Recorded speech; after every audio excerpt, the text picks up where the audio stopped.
Hi, I'm Stephen Orr, and we're talking about seed starting. And starting seeds is one of those really, I think it's a really fun activity in late winter. That's when you want to start getting a head start on spring. I think there's three main reasons people want to grow seeds. First of all, it's very rewarding to do it. It's great to take just this little piece of something that looks like a little piece of speck almost, or a little tiny pea, and grow. By the summertime you can have a full-grown plant that you had the whole process. Another great reason obviously is that it's less expensive. For a few dollars, from anywhere to $2 to $5 for a packet, you can have a lot of plants. It's much more inexpensive than going and buying those plants as 6-packs at the nursery.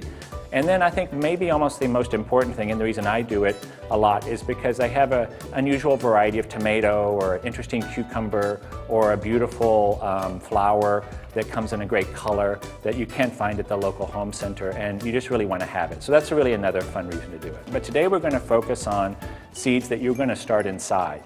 A good place to do that is the kitchen. If you have a basement, that's a good spot. You're going to need a grow light down there, but if you have a place where there's a window, where the seedlings can be near a window, that's a great place to start. As I said, you can buy these seedlings from a bunch of different sources. We have all sorts of great seed companies in the US, and it's fun to support them and pick out some fun varieties that, as I said, you can't go down and buy right across the street.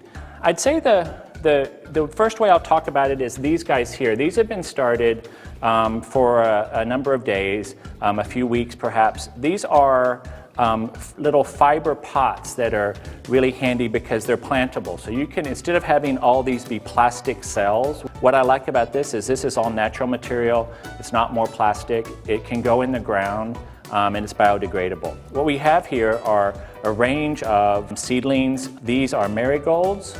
These tall ones here are nasturtiums. These other tall ones are morning glories. We also have cosmos, and then we have sunflowers. You can see that the two here in the middle are getting a little leggy.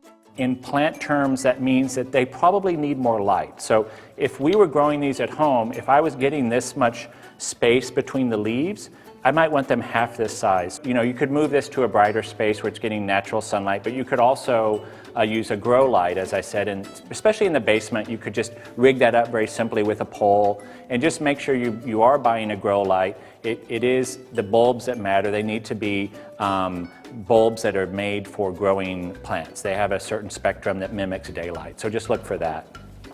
So it couldn't be easier to plant them. You're just going to need a few basic supplies. We'll show you how to make your own seed starting cells, but you can also buy these plastic ones that you can reuse every time. You can use these biodegradable cells that get planted in the garden. Either way works really well. Use seed starting mix. It's sterilized already. It doesn't have any weed seeds. Don't go grab soil from your backyard and then hope for the best, because there's probably some fungi or different bacteria in there that can harm the seedlings. One of the big ones you might encounter if you don't have good air circulation is damping off fungus, and that can actually make the seedlings just kind of keel over all at once.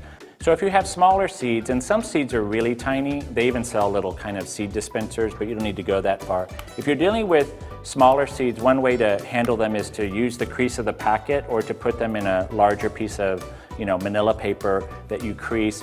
It helps you put one seed in each cell. And then once you're done, again, you just mist it. And then these kits that you can buy come with a lid, which, let's imagine this is not sprouted already. To get it to germinate, sometimes just to make sure it's like a greenhouse atmosphere, you can put this on it. Now, two things to know about that is do not put the greenhouse in the sun. It will get way too hot in there. So you want to keep this in a kind of bright area, but not in the sun at all. And another thing that helps with a lot of germination is if you want to invest in a heating mat, you can get a seed starting mat that is it will plug in, and it just keeps the right amount of heat going for certain kinds of plants. A lot of vegetables like that, cucumbers, tomatoes, different vegetables, warm weather crops, they really like kind of a warm start, so that really helps them germinate. So that's if you're a serious seed starter and you want to have a lot of equipment. If you just want to try it for the first time, there's an easy way you can get a kind of a crack at it. It's also a really good project to do with kids, is starting seeds in an egg carton. I like to use the cardboard egg cartons. Very easy to use, very inexpensive, in fact free except for the price of the eggs. You just cut off the lid, and you're going to use the place that the eggs go like the cells of a seed starting tray. And this is pretty much going to be a one-time use for this. As I said, when you're starting seeds, the most important thing is to just look at all the instructions on the back of the seed packet. One of the things you need to know about is the times. You're going to have to work backwards from your last frost date. So that's easy to find out by going online. Just Google your area, it'll pop right up. If you need to go to local horticultural extension service, or you can find it from a local agricultural university, but that information will exist several places, and it's just a generalized time that in your area of the country that the scientists feel and the weather people feel that it'll be the last frost date. So often that's sometime, for most of the US, northern part of the US, it's sometime in May, and then you'd count back by weeks or days, and on the back of that seed packet it'll tell you when to start. So some things will start almost 2 months before, some will start a month before. So when you back up from like May 15th backwards, you need to be aware you're going to be living with these plants in your house for that long. So you might want to start with something really easy the first time around. So we're going to do something easy like sunflowers, beautiful autumn beauty sunflowers. They come in all these great shades of brown, which is a really nice color for sunflowers. And they're nice big seeds, so it's also fun for kids to work with because they're not having to worry about tiny little fiddly seeds. So what I do is the same thing. I try to work with the same amount of soil in each cell, use my pencil, go down to the recommended depth, and then I use the same just technique of putting the sunflowers in. You might need to check the seed packet to make sure that you don't need to soak the seeds overnight, some seeds like that. Anything that needs to happen to recommend a better result will be on the seed packet. A little more soil on top of the seeds, not actually soil, it's seed starting mix on top, and keeping it light and not trying to tamp it down too much. And then once again, we're just going to mist the top pretty well, like a pretty heavy mist, so that you're really getting the moisture down there, but you're not drenching the whole thing. And this is how I would almost always water these guys. I would never put this under a faucet, or especially a hose, because everything will just shoot out of the container. Then once you have it all irrigated, you can just take a piece of plastic or a leftover bag from the grocery store, a produce bag, and you're going to just lay this on top. And like the other seed starting kit, you want to make sure you don't put this in the sun. You want to just fold it around. This helps it build up moisture underneath. You want the condensation. And if you want to put it in an out-of-the-way place, you could put it on top of the refrigerator. That's kind of a classic place to put seed starting because there's a little warmth coming off the fridge.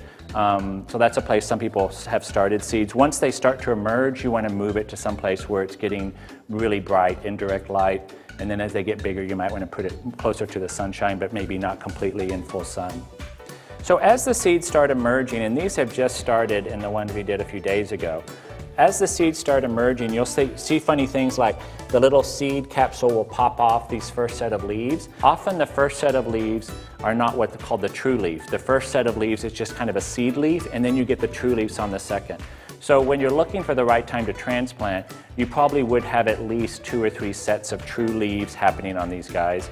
You'll know to transplant because the plants will get just very robust, and they'll look like the things that you're buying, normally in the garden center. A big, compact, robust plants with lots of leaves on it is what you're aiming for. So once you have the egg carton thing started, we just did sunflowers here. It's pretty easy to know, but let's say you did quite a number of egg cartons. You'd want to put a sign on them. You can, be a little fancy and have these things. You could write it on a piece of paper. Sometimes I will just rip the name off the top of the thing and stick it on the side if I'm not going for looks. But if you want it to look nice, you can use these guys that are available at any garden store. These are the marigolds and cucumber. And then also if you have something like a more complicated setup and you actually you don't even have rows, you have it all you're trying to grow a bunch of different types, they give you kind of a map with some of the kits, and you can just mark them all on the map, and that way you know exactly what's in each cell. So now that you know how, it's easy to get a head start on your garden.